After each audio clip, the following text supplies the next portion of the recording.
こんにちは、テリーです。こんばんは、ゆっくりです。ご視聴ありがとうございます。ありがとね。さて、ありのまま今起こったことをお話しすると、メガタイガを探していたと思ったら、いつの間にかメサを見つけていました。計画通りだったじゃないの。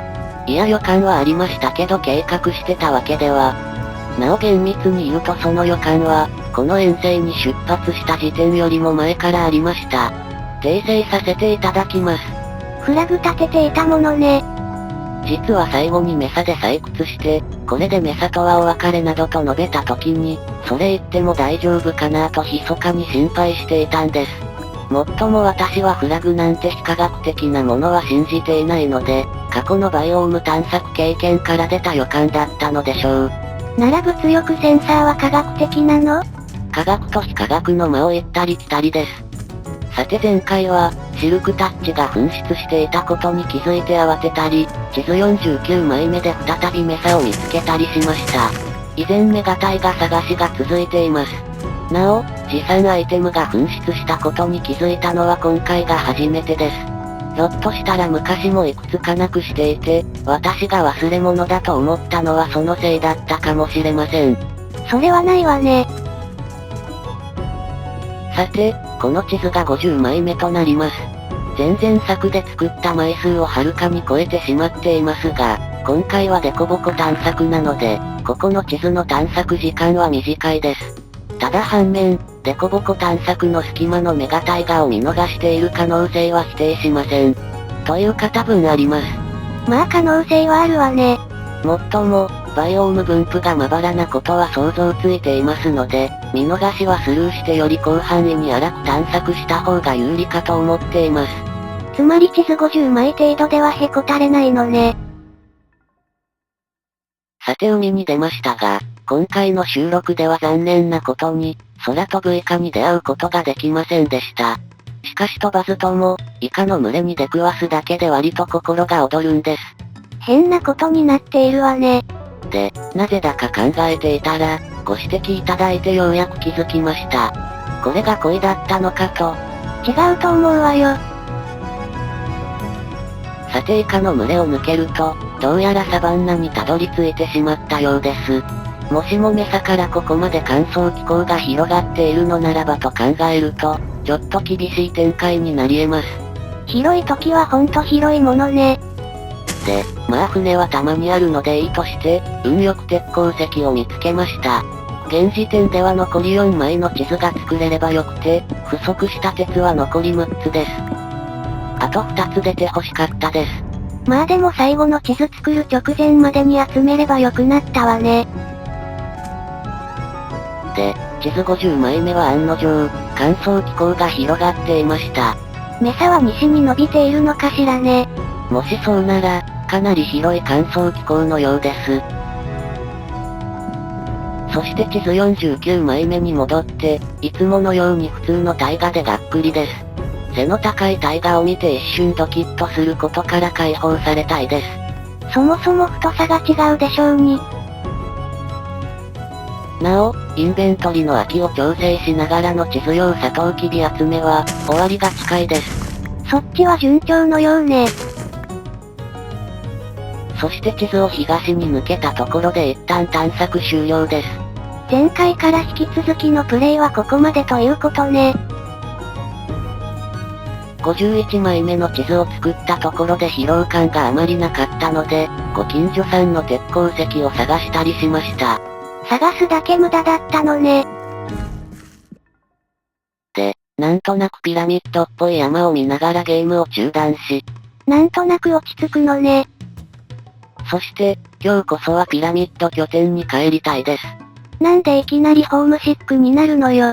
シルクタッチを失うとやはり精神的に厳しいです。地図捨ててゾンビ肉拾ってもいいのよ。私、無事にピラミッド拠点に帰ったらシルクタッチを作るんです。まあ死んだらすぐ帰れるわね。さて、なんだか緑の範囲が広いような。で、横の地図と比較してみると、やっぱり若干広いんです。ゲーム中断の直前に近所を歩き回ったからよ。まあ良かれと思って次のゲーム再開に備えた準備だったようですが、そんなことをすっかり忘れた今の私には余計なおせっかいです。おかげで地図を一段階拡張し忘れたかと、わざわざ確認する羽目になりました。つまり忘れたテリーが忘れたと疑ったのね。さて1分ほど移動したらサバンナに入って鉄発見です。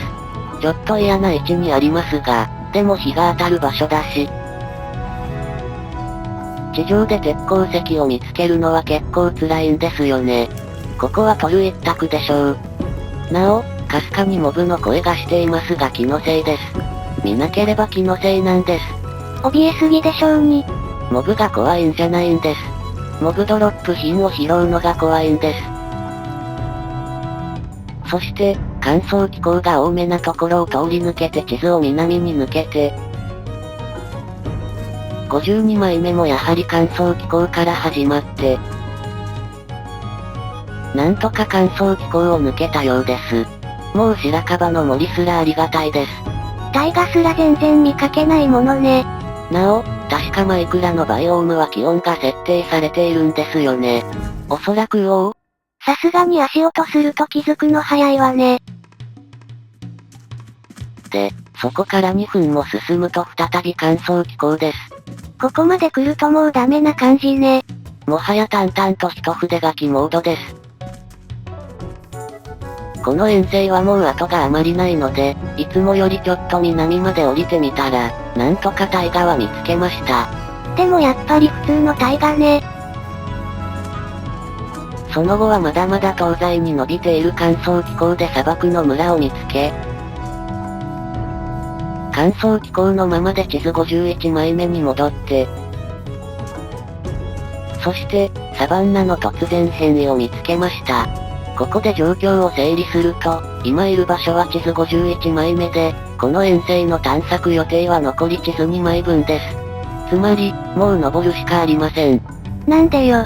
と、今のはちょっと危なかった。なかなかやりおるようです。つまり、上やつなのね。さて以前どこかで、私の一番好きなバイオームがサバンナだと、お話ししたことがあったと思います。しかし、なかなかサバンナの突然変異に登るチャンスに恵まれませんでした。前作では高さ縛り、息抜き企画ではハードコアだったものね。まあそういうわけで、多分地上なんてなかったの頃に登ったのが最後です。このチャンスを逃すわけにはいきません。なお予想していましたが、今は高さの恐怖が麻痺したまんまです。手に汗すらかかずにサクサク登れてしまいます。まあ確かに余裕そうね。というわけで、あっさり頂上に到着です。で、あえて言うなら、意識しないと左手小指を使うほどでもないと感じてしまうのが怖いくらいで、昔はこの高さでもかなり怖かったはずなんですよね。まあ油断したら落下するのは変わらないけどね。さて久々に堪能した後は、地図51枚目を東に抜けて、船を浮かべたら浮かべてなくて、まあそのうち浮かぶだろうとのんびりしてたら噴射しました。そして、地図53枚目でようやく乾燥気候が途切れたようで、などと思っていたのは3分ほどで、まだ広がっているのね。次の地図が54枚目。この遠征で作る最後の1枚なんです。そして、光源処理の隙を有効活用したエンダーマンに遭遇しました。賢いわね。さて、遠征最後の地図はというと、北側は乾燥気候、海を挟んで山岳です。まあもう通り抜けるしかありません。で、また砂漠？砂浜かもしれないわよ。って大きの小島やめて本当に。お願いだから屋根上の森でいて。僅差で回避できたようです。まあでももしキノコ島だったら諦めついていたわね。